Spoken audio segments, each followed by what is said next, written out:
Dear students, welcome back to my channel. In this class, let us discuss about the mode of vibrations of a stretched string. Okay, so for few sections I have completed this. For few other sections I have not yet completed. Okay, so anyhow, let us discuss the vibrations of a stretched string. See, after watching this video, please do subscribe to my channel so that you can observe, you can see all my videos. Okay. So last year I have completed the first 3 chapters of class 12. That is electrostatics. First chapter electric charges and fields, electrostatic potential and capacitance, and the third one current electricity, which was the most important chapter. Okay. So I have completed those 3 chapters. I have uploaded all the videos related to those 3 chapters. Please do subscribe to my channel. Okay. Okay. Anyhow, let us start the mode of vibrations of a stretched string.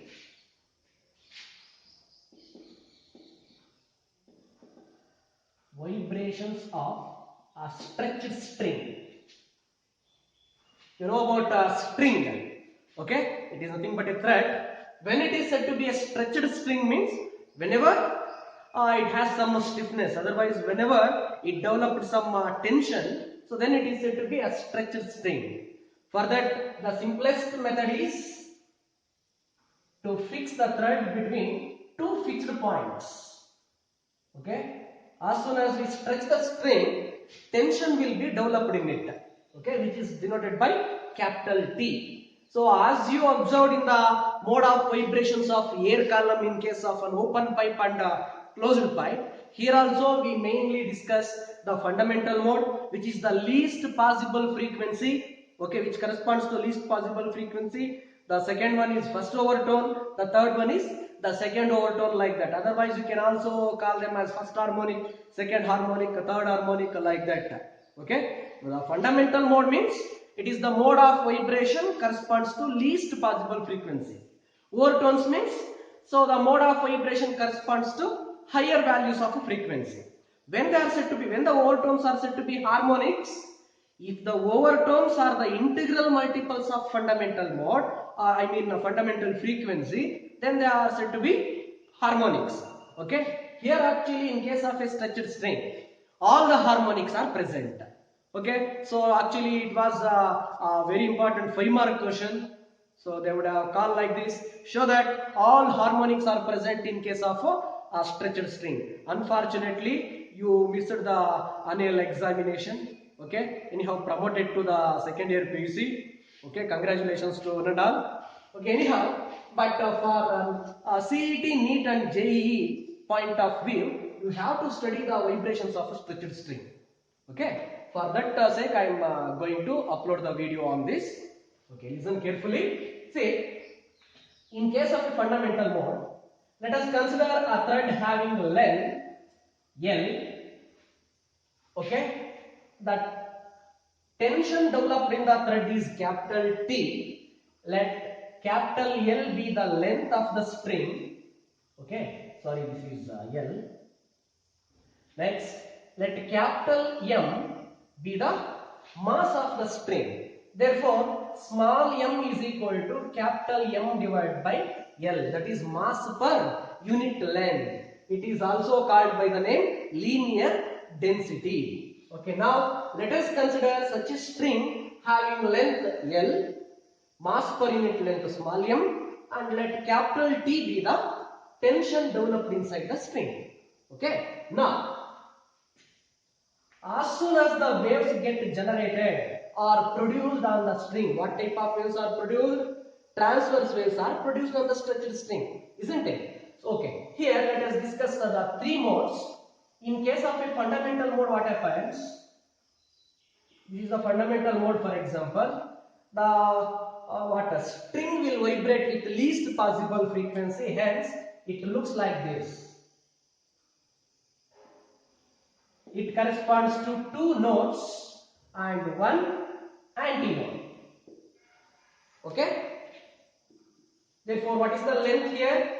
Distance between 2 successive notes is lambda by 2.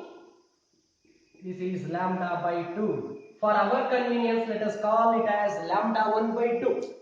Next, in case of first overtone, what happens? This is the first overtone. In case of first overtone, two loops will be formed like this. The waves will go and come like this. Okay, here it will go like this and come back like this. Next, these two are nodes. This is one node, antinode and an antinode. Okay, what is the distance between this node and this node?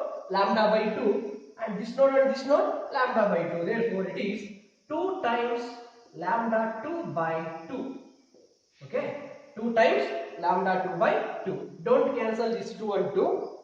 Next, in case of second overtone, what happens? In case of second overtone, how many loops are formed? You can easily guess. 3 loops are formed like this. Okay, the waves will go like this and come like this. And you know well about nodes and antinodes. Node, node, node. Antinode, antinode and antinode. This is one node. Okay, now the distance between this node and this node, lambda by 2, lambda by 2, lambda by 2. Therefore, it is 3 times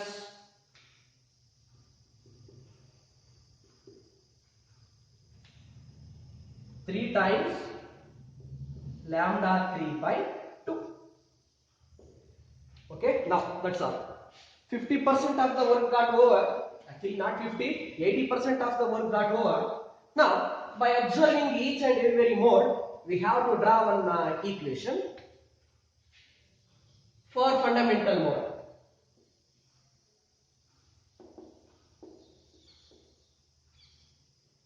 For fundamental mode, see here L is equal to lambda 1 by 2.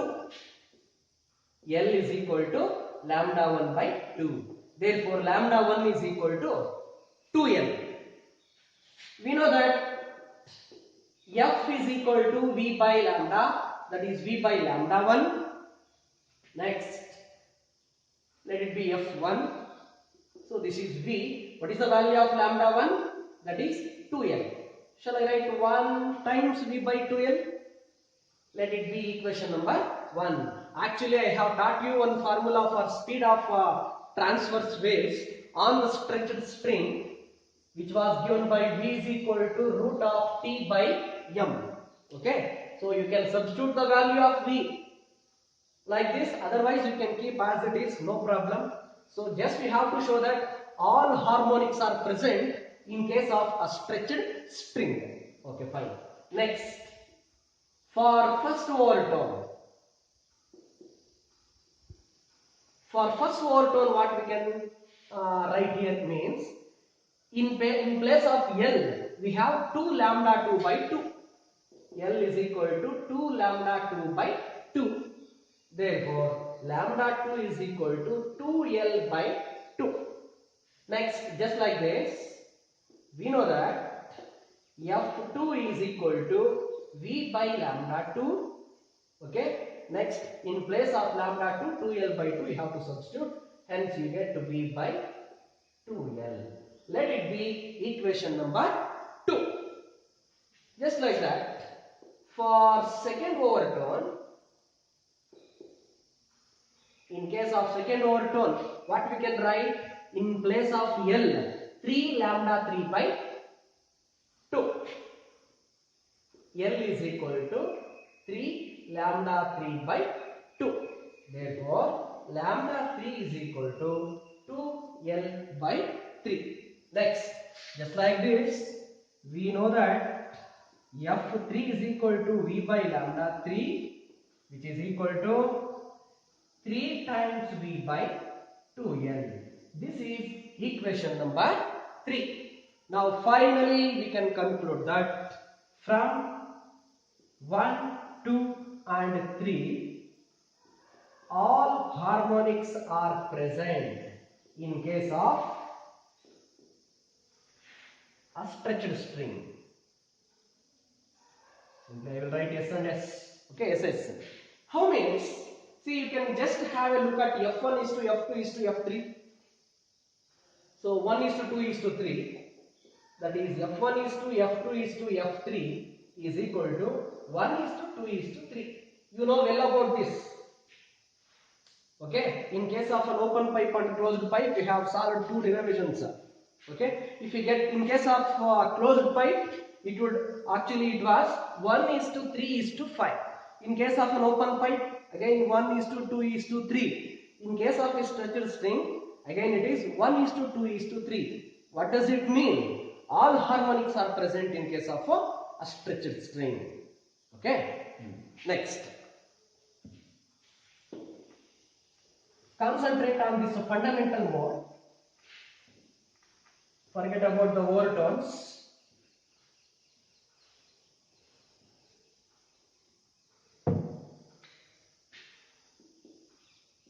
I will take only the fundamental mode.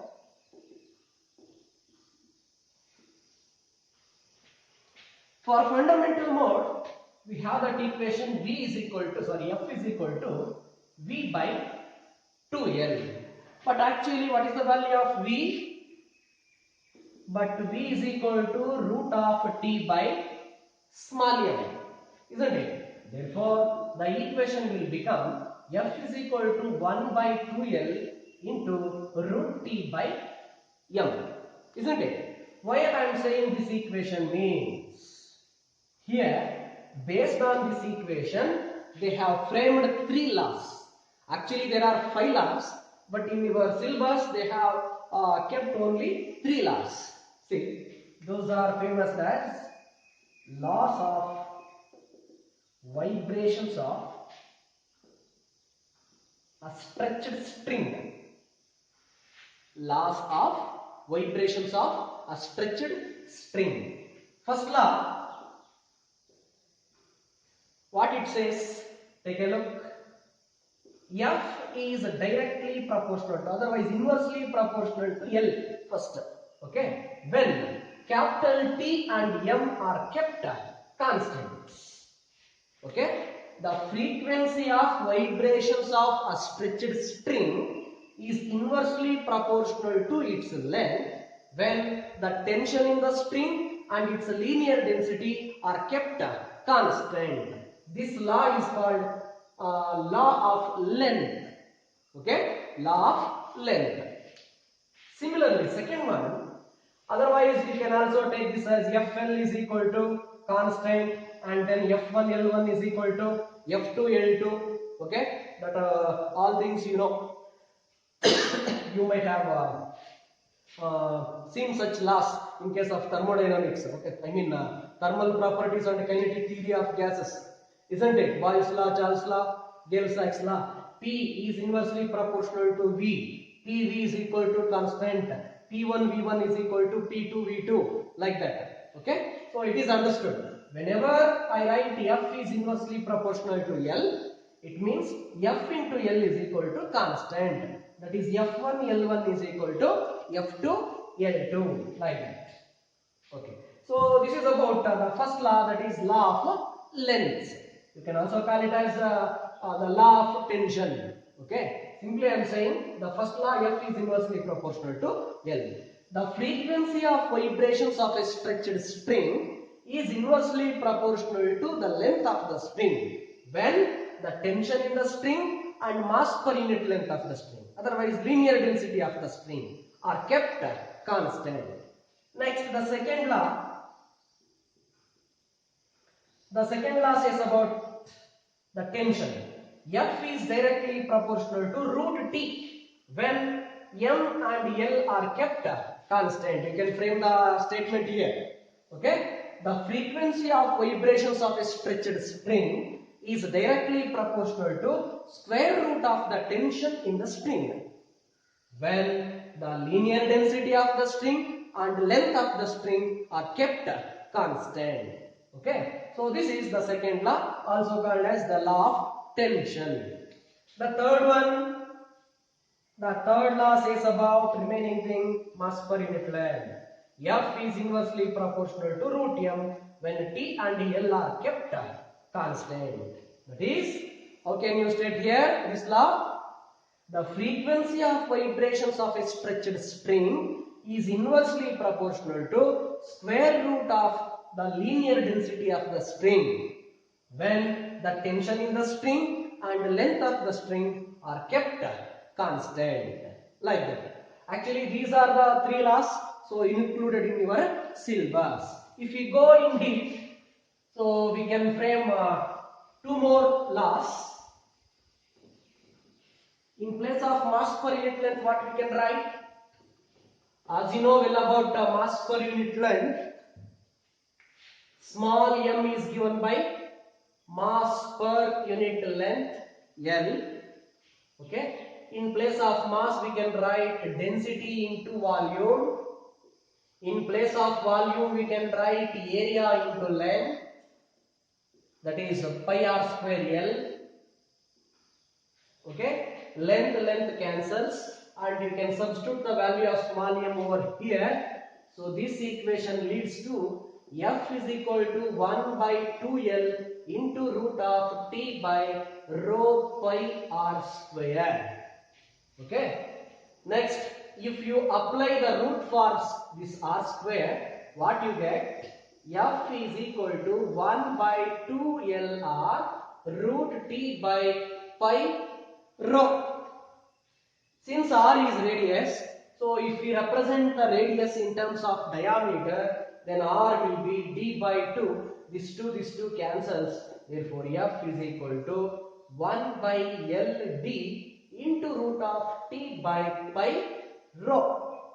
Now take a look. Two more things came, that is D and rho. Therefore, F is inversely proportional to D and F is inversely proportional to root rho. By taking these two quantities, they will frame two more laws. The fundamental frequency, simply the frequency of vibrations of a stretched string, is inversely proportional to diameter of the string, provided all these things are kept constant. Similarly, the frequency of vibrations of a stretched string is inversely proportional to square root of the density of the string when all these quantities are kept constant. Okay, like that. These formulae are very helpful in solving the MCQs. Okay, so try to remember them. At least try to remember this F is equal to 1 by 2L into root T by M formula. From this you can extract that one. Okay, so that's it from the mode of vibrations of a stretched string. Okay, so what was the conclusion you have drawn now? In case of a stretched string, all types of harmonics are present. That is, all sa, re, ga, ma, pa, da, ni, sapta swaras are present. That's why the sound given by the guitar is very pleasant, since all the harmonics are present. Okay, so that's it. So in the next class, let us discuss about beats, the theory of beats, and finally the applications of beats. Okay, anyhow, thank you for watching. As I said earlier, please do watch the video and try to subscribe. Okay, so that you can see all the videos uploaded by me. Thank you.